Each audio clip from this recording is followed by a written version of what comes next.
So that thing that I said in my June wrap-up that was going to happen, where I was multi-reading so many short story collections and essay collections and be finishing them in July and then having so many books to tell you about in July happened. Hello everybody, I'm Roxy, this is Chaotic Bibliophile, and if you're wondering where I am, I have filmed a tour in several installments. Like, the first concept was come book shopping in my own library sort of concept, where I was selecting books that I wanted to read and some that I wanted to unhaul. Then I did an update of that with like how it looks now, and I put everything back together. I will upload that at some point. Actually, I've been pre-filming a lot of videos just for times of need, and those times of need haven't come yet. You will get a tour eventually.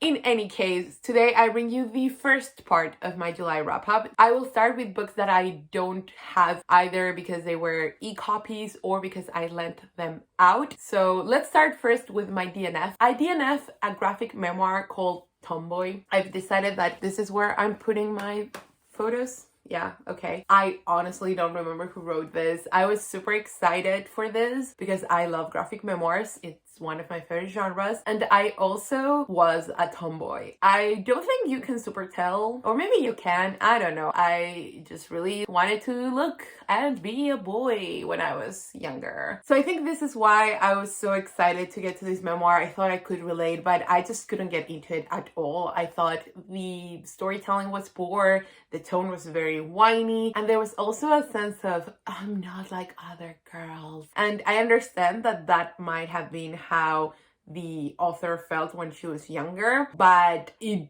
you are writing with some degree of perspective, you should present it in a way where it doesn't feel annoying or where it feels like you've grown a bit, if you see what I mean. I realize I haven't really described what this book is about. It's because I don't really know. It's the parts I got to where the author exploring her being a tomboy as a kid, and then I think someone else being a tomboy, and that generating a sense of I am no longer unique. Yeah, maybe it got better. I got this from a digital library, so if you tell me it gets better, I might check it out again, but I just couldn't get into it. I thought it was very childish, very superficial. The art is okay. I like, you know, classic caricature style. I like that jam, but it was not working at all for me. So let me know if it gets better. I might check it out again, but it's a DNF from me at this moment. Then the other book that I am not too sure about is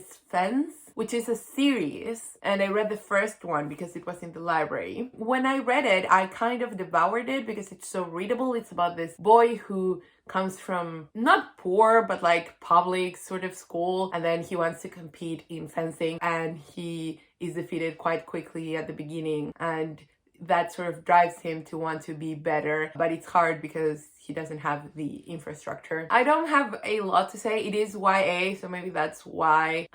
But it was just meh. I would continue on. I think I inhaled it and I thought I would want to continue on, but then I haven't thought about it until I had to do this wrap up. So do let me know if you like this. I think there's also like an LGBT plus element. I might be wrong. Let me know if this gets better. I might continue on. Then things that I love that I don't have because I lent them out. First, I reread Convenience Store Woman by Sayaka Murata, which, in case you don't know, is about this woman who has always been a bit strange and detached, and she's always felt, because of her family, that she needs to become normal, and she's always sought that place in society, which I think is a point that is not often discussed, and I actually didn't really pick up on, but now I totally see. She wants to find a way to fit in, to best use her talents to become part of the world, and she finds that as a teenager in a convenience store, starts working there, loves it so much, becomes a part of it spiritually, physically, and she's happy. But the problem is that everyone around her feels like she's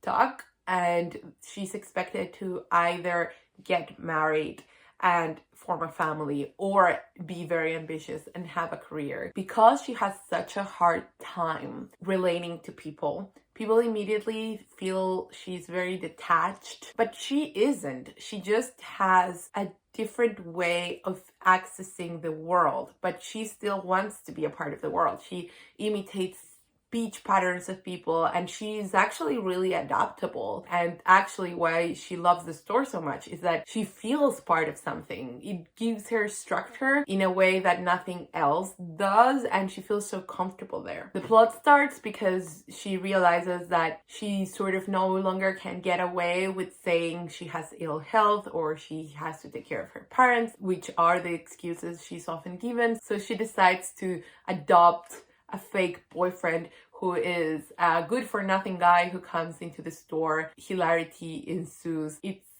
so funny how this guy has all these theories, but of course he never does anything about it. He's basically an incel. She takes them to heart because she thinks everyone else is an authority in humanity where she isn't. And I think that is fascinating. Yeah, I think I got so much more out of this read than the first time. There is a really nice interplay with her referring to herself and to others as machines and thinking of herself as a cog, and how everything works like machinery, versus also thinking of the convenience store and everything else around her as organic matter. So it's almost a comparison between technology and humanity and how those aren't really separate. And I thought that was very interesting. I also appreciated the humor a lot because I was so much endeared to this main character. Ultimately, this book resists interpretation, and I really like that. I remember seeing a negative review saying that they didn't understand whether this book was advocating for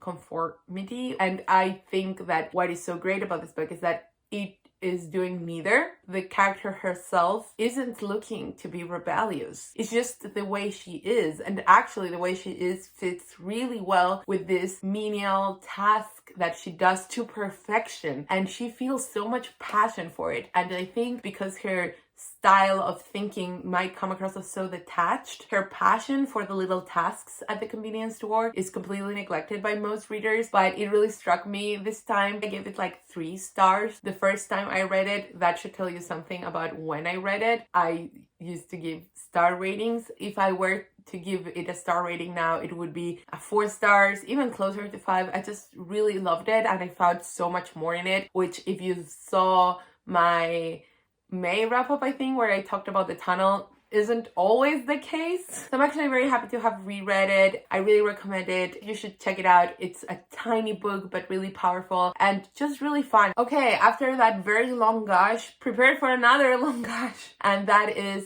For Our Dreams at Dusk. I forgot the name of the mangaka. I'm so sorry. But I'm going to credit him down below, as well as the translators. Of course, I read these in Spanish, but they are available in English. Also, I talked about this series earlier this year for my mid-year freakout tag. This is basically about a young guy. He is still in high school and he is gay. He's at the point where he knows it, but he hasn't really thought about coming out yet. He's still coming to terms just with the fact of it. And then his classmates start teasing him because they found porn in his phone. There is a lesson there, and they don't even really mean it. They just want to be stupid boys, but of course it hits close to home. He's so desperate, he thinks of killing himself. And while he is trying to do so, he finds this space in an island that is very magical. He finds this club, which is an improvement club where they build houses and they have different purposes, like, for example, turn it into a rec center or like a cafe.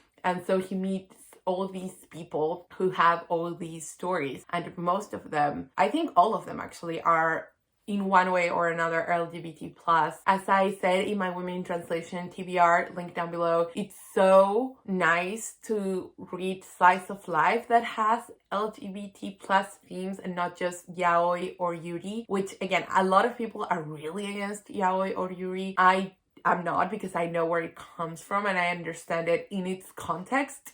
However, it is very nice to see Japanese media that is touching upon these subjects in a way that is more realistic. The art is gorgeous, the pacing is really good. It's only a 4-volume series. It doesn't offer quick answers. It just shows you this period in the life of this character and the other characters. There are so many different themes explored, and it's just so nice and heartwarming, but also heart-wrenching. There are parts that are really, really sad. It's also very contemporary, which is nice. So if you want to get an idea of what being LGBT plus can be like in Japan, I think this is a good place to start. Maybe one thing that I think is really special, it does have a bit of magical realism, not tons, but a little bit. But what I love about it is how it depicts emotions in a physical or visual way. It's just so gorgeous and it resonated so much. I'm a very visual person when it comes to these things. So when, for example, something was too big and it shattered and the main character could see himself in the shards of glass, I just, oh my god, it's so good. I still think about it. I lent it out to a friend because I really wanted her to read it, which is why I don't have it right now, but I would totally reread it many times. I just think it's both lovely. It's not super sad, but it's also not fluff. I really recommend I really recommend it. Physical books. Okay, I have a pile of books here. I think I'm going to talk about 4 more or so because I have had a lot to say about what I've just reviewed. We're going to start with the bonus pick for the low-key overdue book club. Link down below to that announcement where I talked about this. This isn't an official book club pick because I did say that I was going to keep all my picks 300 pages or under, and I can go over around 5 or 10 pages, but this is almost 500 pages. So my bad, but I'm not sorry that I read it because I absolutely adore this. I am going to read so many more books by Lionel Shriver. And actually I've been on a sort of US literature kick lately, which I know it's so unpopular right now, but I actually have had a sort of renaissance, which started, I think, with Richard Powers and then went with Jonathan Franzen, and then we have this, and you'll see in my August wrap-up more things. I just don't know what it is. It's something about the writing and society and the commentary and the rhythm. I just really like it. So you might be getting more of that content from me, which is not the content you want from me. I also think is a bit of a travesty that this impulse should come right in Women in Translation month. But don't worry, I'm still going to read Women in Translation. Anyways, we need to talk about Kevin. This is the book we are discussing now. Okay, this is an epistolary novel, which I didn't know going in. I was very surprised by that. And it's Eva writing to her estranged husband in the aftermath of an event. We don't know what it is, but we quickly gather it's something bad, and it's in relation to Kevin. If you're wondering, is this a movie tie-in cover? Yes, it is. I am a hypocrite because I hate movie tie-in covers in general, but if I like the movie and or if I like the actors in the movie and the cover is also pretty, which I think in this case it is, I will go to extra lengths to get that cover. So I actually specially ordered this one, but I still hate them in most cases. So I personally was immediately in for the ride. I think what can take someone out of the experience is that Eva is very well read and she is very eloquent and she knows a lot of big words. And I think her prose is stunning, but you sort of have to believe this is the way she's writing to her husband. But then you realize, okay, maybe she isn't sending the letters. She's writing more to herself than anything else. So in that case, it makes sense that she wants to explore all these ideas that are very lofty. Plus, that is her personality. It starts making sense as you go, but I think at the beginning it can feel a bit eye-rolly. Now, I like that style of writing, so I didn't mind, but I still think is a criticism that you can have. In general, this book does feel very crafted. It is a big exploration on many themes, and I will get to that in a second. But if I needed to talk about points of criticism, those would be the major ones. That said, I still loved it, and I especially loved how unlikable Eva is. Eva is a woman that you really don't want to meet because she is rude and tough and so selfish in a way that she acknowledges it so. She never wanted to be a mother. And so the first third, I would say, of the book is concerned with her ideas previous to being a mother. How complicated it was. She always prized her individuality so much. But then this baby came along and they never really connected. And so one thing that I didn't expect was that deep discussion on motherhood. Of course, I expected a tense mother-son relationship because I did see the movie, but reading how she felt, you start getting sucked into this game where you don't know if she's exaggerating how awful Kevin was from the start, how manipulative, how smart. Is she projecting? But then the evidence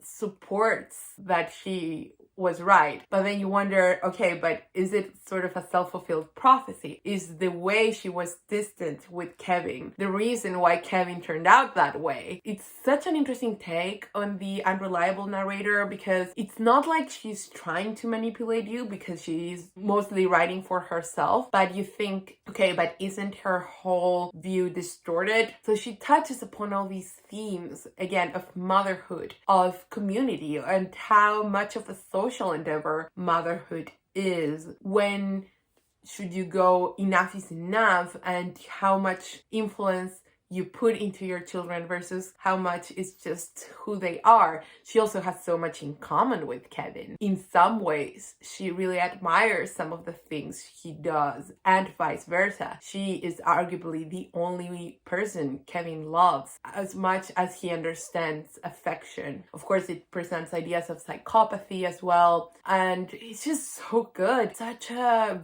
compulsively readable book, but still so packed with ideas. You can tell Shriver is an author who wants to work through stuff in writing, and she does so in a way that I personally find very successful. So I do think this is not a book for everyone, but I personally loved it. I don't think it's a 5-star book objectively. I think there is too much of the craft in it to actually be a perfect 5-star book, but I enjoyed it so much that to me it felt 5-star. I will also say that I really enjoyed the afterword where she discussed the film and the aftermath of the book. I think to date this is still her most famous book. And there is also an introduction by another author, Kate Moss. It's spelled Mossy. It is the best introduction I have ever read. I did read it at the end of the book. I always do that with introductions, but I think she actually captures what this book is about so well. I don't think it has any spoilers, and if you've seen the film anyway, this book cannot be spoiled. Even if you know what it is that Kevin did, I think it doesn't ruin anything about the book, because the book is not about the plot twist, it's about the analysis. Yeah, and as I said, the afterword was also really good. It talked a lot about how much of a hard time Shriver had selling with me to talk about Kevin, because the main character was so unlikable and she didn't have this suffering mother martyr air, and I think that is actually the strongest point of the book. I mean, it all rests on this woman's shoulders, really, both in the story and narratively speaking. I really recommend it. It was so good. Okay, let's talk about something shorter so I don't bore you that much and I can edit this video to a normal length. Bordados by Marjane Satrapi. I know this is available in English. I have no idea, however, what it's called. It's sort of an anthology of stories. So if you're wondering, yes, this is the same author of Persepolis, which is a memoir I read earlier this year and I really loved. This is less well known. It's about how after dinner all the women would get together, and the men too, but this is centered on the women, and they would have, I think, a special type of tea, and they would tell stories of their life, especially sex and romance and being a woman in Iran. So it's fascinating because it tells all these stories, and it does so with this art that I really love. And it's also fascinating to see what different women of different ages prize more and the advice they give each other. There's this sense of sisterhood, of mutual looking out for each other. It's really good. It's not as good as Persepolis, but it's still really enriching, and I really recommend it if you like this author because it's really good. 2 more, and then we take a break. I have Amélie Nothomb's Viaje de Invierno. This is translated from the French by Sergi Pàmes. I will check if it's available in English. For some reason, Amélie Nothomb is an author that is vastly more popular in the Spanish-speaking world than in the English-speaking world. I know for a fact that some of her books are translated, so I will search if this is one of them. She is better known for her autofictional series. She does have this project where she releases a book a year and it's all about her life. This is not one of those. This is one of her fictions. I am not clear whether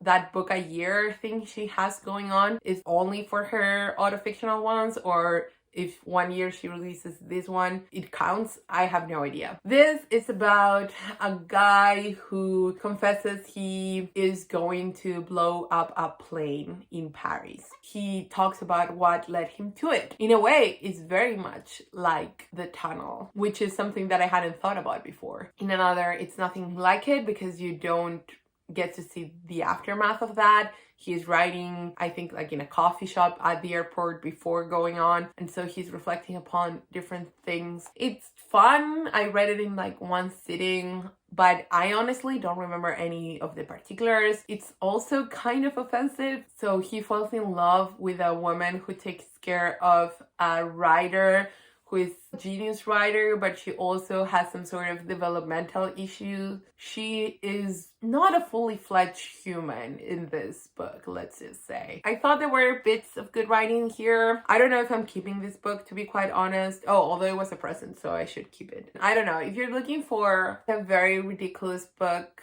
that is also tiny, that you're going to enjoy for like an hour or so, maybe this is for you. It didn't make me angry. I just read it, enjoyed it, and it was fine. It's like when you eat a candy bar, like one of those Three Musketeers sort of candy bars, and you know it's not good for you. It has nothing of substance to give to your body, but it still tastes good, so you eat it. Maybe you don't eat the whole thing, you eat like half. Then you say you're going to eat the rest, and then you leave it lying over there, and then you forget about it, and then you have to throw it away because it's been too long. Yeah, that's sort of how it felt reading that book. A book that definitely did not feel like that was Serenata Cafiola by Pedro Lemebel. You know this is not translated into English. I'm so sorry, so I'm going to be brief. This is another of his collections of chronicles, columns, whatever you want to call them. They are fabulous. Love that this is pink. Not all of these are pink, but this one is. I'm building a collection, all of them in these 6 Barral editions. This one has pictures. If you're wondering what Pedro Lemebel looked like,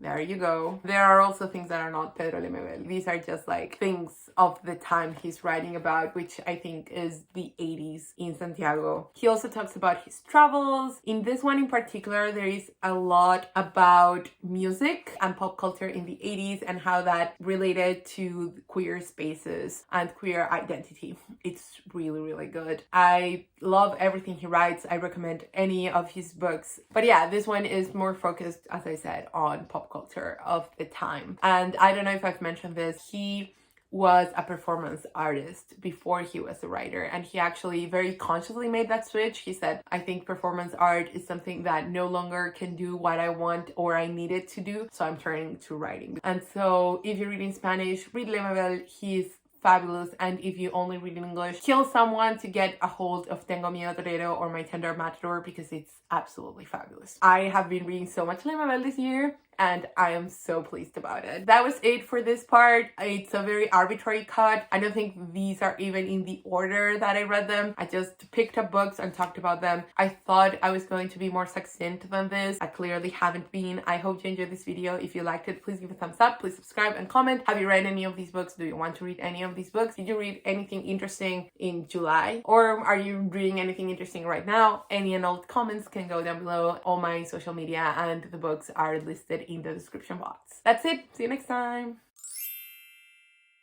But if I need that.